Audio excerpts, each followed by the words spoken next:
Welcome back to my channel uncut Shaoli. বন্ধুরা, আমার YouTube পরিবার প্রেজেন্টলি একটু ছোট, কিন্তু না, ব্যক্তিগত জীবনে আমার পরিবার কিন্তু বিশাল বড়। তবে এই ইউটিউব চ্যানেলে আমার এই পরিবারের সমস্ত সদস্যদের প্রথমেই আমি জানাবো অনেক ধন্যবাদ এবং অনেক কৃতজ্ঞতা। লাস্ট কয়েকটা ভিডিও, মানে আমার মতামত বলতে পারো বা আমার ভালো লাগা বলতে পারো, তোমাদের সঙ্গে যেটা শেয়ার করছি আর কি, সেটা তোমরা খুব মন দিয়ে দেখছো। ভীষণ ভালো লাগছে, তোমাদের বুঝতে পারছি এবং আমি তোমাদের মতামতও পাচ্ছি। খুব ভালো লাগে যখন নিজের ভাবনাগুলো তোমাদের সামনে তুলে ধরার পর তোমরা সেগুলোতে রিয়্যাক্ট করো এবং তোমরা তোমাদের মতামত জানাও। তোমরা যারা আমাকে ব্যক্তিগতভাবে চেনো তারা কিন্তু জানো আমি সব কিছু আনকাট করতেই ভালোবাসি। হ্যাঁটা হ্যাঁ অথবা নাটা না, সেটাই আমার ভালো লাগা, অথবা সেটাই আমার চারিত্রিক বৈশিষ্ট্য। সেই জন্য অনেক মানুষের কাছে আমি খুবই খারাপ, তো তাতে আমার বিশেষ কিছু যায় আসে না।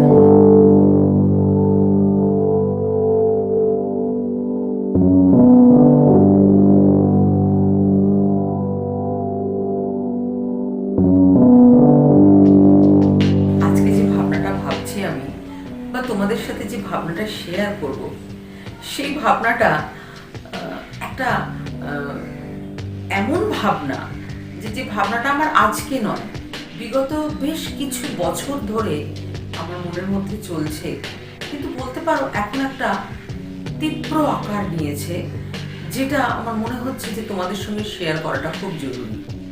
তবে এমন হতে পারে যে এরপরে হয়তো তোমাদের সাথে আর দেখা হলো না, কারণ ভাবনাটা এতটাই আনকাট।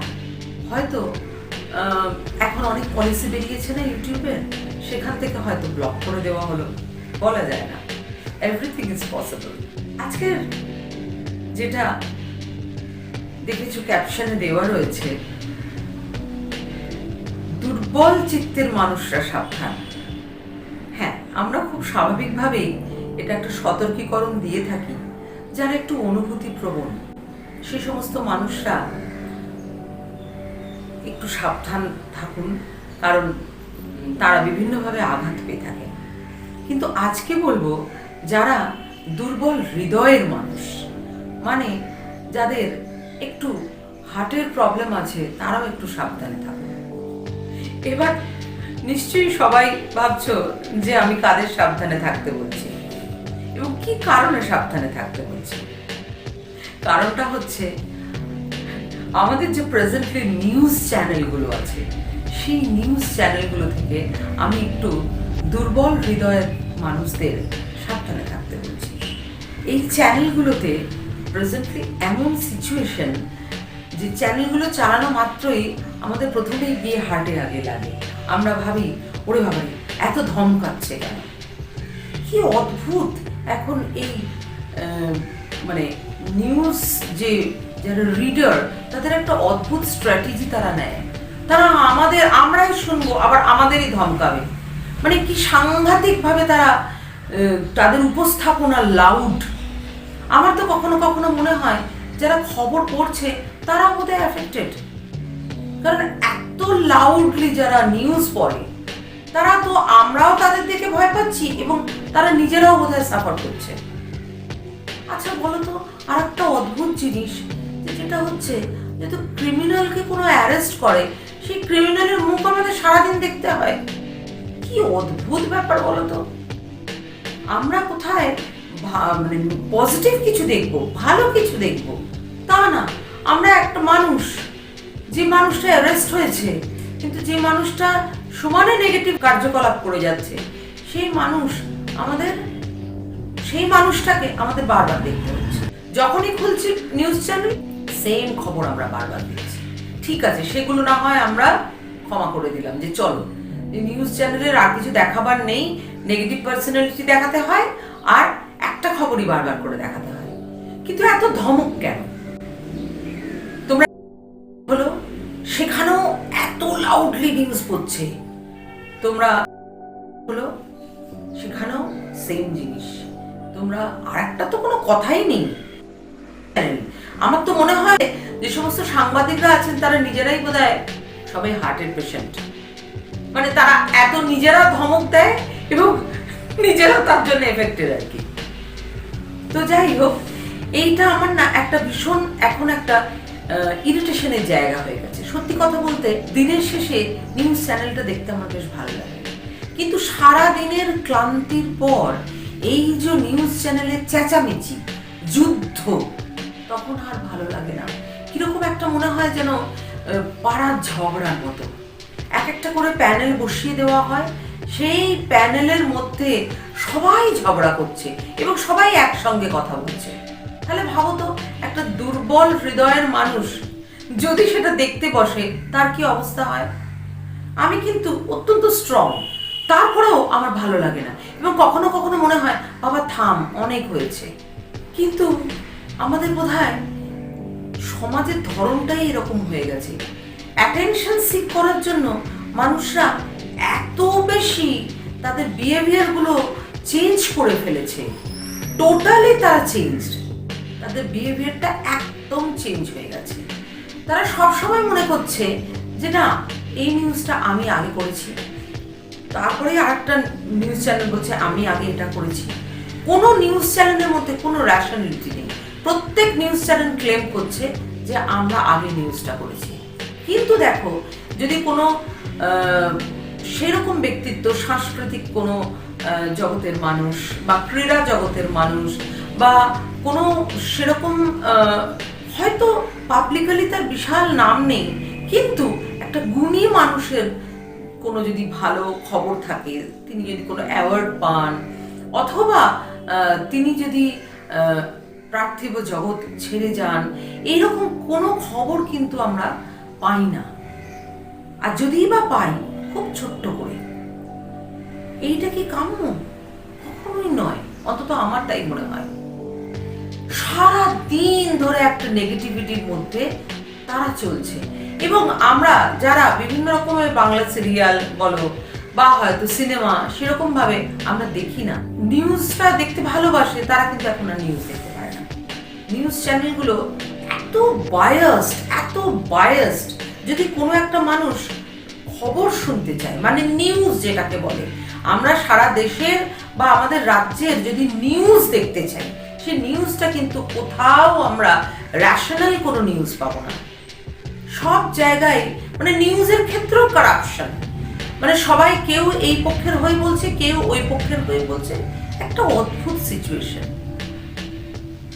এরকম সিচুয়েশনের মধ্যে আমার কি এটা বলাটা ঠিক উচিত নয় বলতো, যে দুর্বল চিত্তের মানুষরা সাবধান। ভেবে দেখো, যে সমস্ত মানুষরা একটু অসুস্থ, একটু উইক, তারা যদি এইরকম চেঁচামেচি শোনে, তাহলে তাদের কি অবস্থা হবে। সেই জন্যই আমার এই সতর্কীকরণ, যে দুর্বল চিত্তের মানুষরা সাবধান। যাই হোক, যে মেইন ভাবনা বা যে মেইন আমার মনের কথাটা তোমাদের কাছে পৌঁছানোর ব্যাপার, সেটা হচ্ছে যে এগুলো যদি এইরকম ভাবে চলতে থাকে, তাহলে কিন্তু আমরা সত্যি কোনো খবর পাবো না। আমরা যারা ঘরে বসে থাকি, আমরা যারা ঘরে বসে রাজ্যের বা দেশের খবরটা পেতে চাই, তারা তো আমাদের পক্ষে তো সম্ভব নয় রোজ বিভিন্ন জায়গা ঘুরে খবর সংগ্রহ করা। কিন্তু আমরা ইন্টারেস্টেড যে কোথায় কি ঘটছে, সেই খবর কিন্তু আমরা পাচ্ছি না। তার জন্য প্রত্যেকটা নিউজ চ্যানেলের কাছে আমার বিনীত অনুরোধ, আবেদন, যে আপনারা দয়া করে বায়াসড নিউজ চালাবেন না, বায়াসড নিউজ করবেন না। আমি জানি এই আরতি তাদের কান পর্যন্ত পৌঁছবে না, কিন্তু তবুও চেষ্টা তো মানুষ করে। সেই রকমই একটা প্রচেষ্টা যে বায়াসড খবর বন্ধ হোক, প্রপার নিউজ যেন আমরা ঘরে বসে দেখতে পাই এবং সত্য এবং মিথ্যা এই জিনিসটা যেন আমরা প্রপারলি বুঝতে পারি। আমরা বুঝতে পারি যে আমাদের প্রেজেন্ট সিচুয়েশন কি, আমাদের দেশের অবস্থা কি।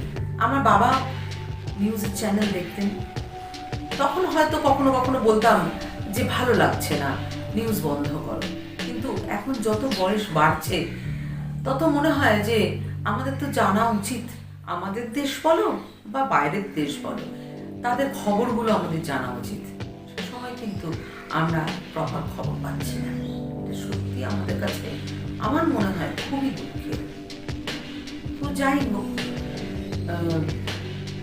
দুঃখ হোক আর খারাপ লাগা থাকুক, তবুও আমাদের সেই নিউজ চ্যানেলের ধমকের সাথেই মানিয়ে নিয়ে চলতে হবে।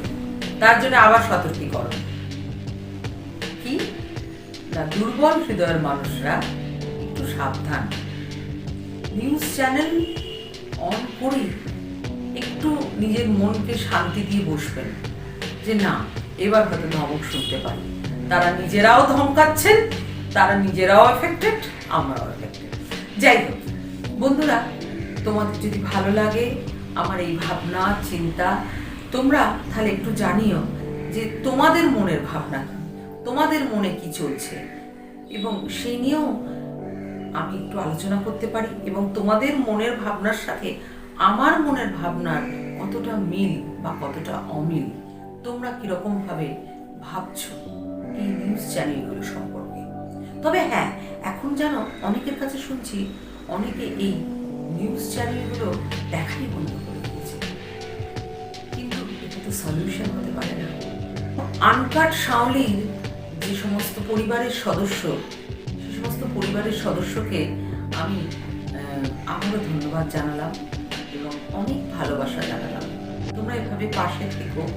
আর যদি আমার ভিডিওগুলো বা আমার মতামতগুলো তোমাদের ভালো লাগে, তাহলে তোমরা অবশ্যই সেগুলোকে লাইক করো ভিডিওগুলোতে, আর বন্ধুদের মধ্যেও একটু শোনার ব্যবস্থা করে দিও, সেগুলো শেয়ার করে। সবাই ভালো থেকো, শরীরের যত্ন নিও, মনের যত্ন নিও। খুব শিগগিরই দেখা হচ্ছে আবার। ততক্ষণের জন্য